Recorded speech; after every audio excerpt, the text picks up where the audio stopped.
લાઠી ભવાની ગાર્ડનનું 1,75,00,000ના ખર્ચે નવીનીકરણ કરી ઉદ્યોગપતિ મંજીભાઈ શેઠના હસ્તે લોકાર્પણ કરવામાં આવ્યું। લાઠી શહેરની જનતા માટે વિકાસશીલ શહેર બનાવવા મંજીભાઈ શેઠનું મહત્વ યોગદાન।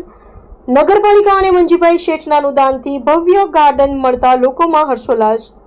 લાઠીના ભામાશાહ તરીકે બિરુદ પામનાર શ્રી મંજીભાઈ રૂડાભાઈ ધોળકિયાએ વર્ષો પહેલા લાઠીની જનતા માટે ભવ્ય ભવાની ગાર્ડનનું નિર્માણ કરેલ। રાત્રે બાળકોના કિલોલથી ગાજી ઉડતો ગાર્ડન ઘણા સમયથી ફૂલઝાડના વૃક્ષોથી જર્જરિત થતા બંધ હાલતમાં હતો।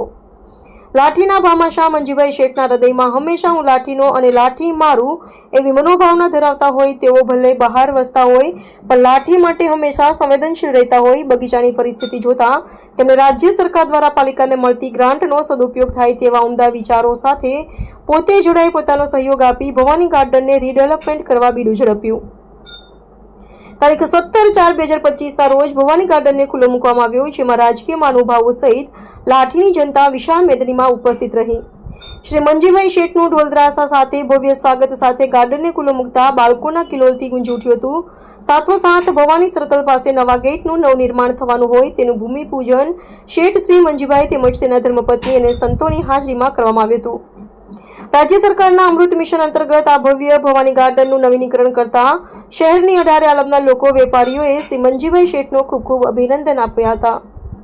રિપોર્ટર રજનીકાંત, રાજ્યગુરુ, લાઠી।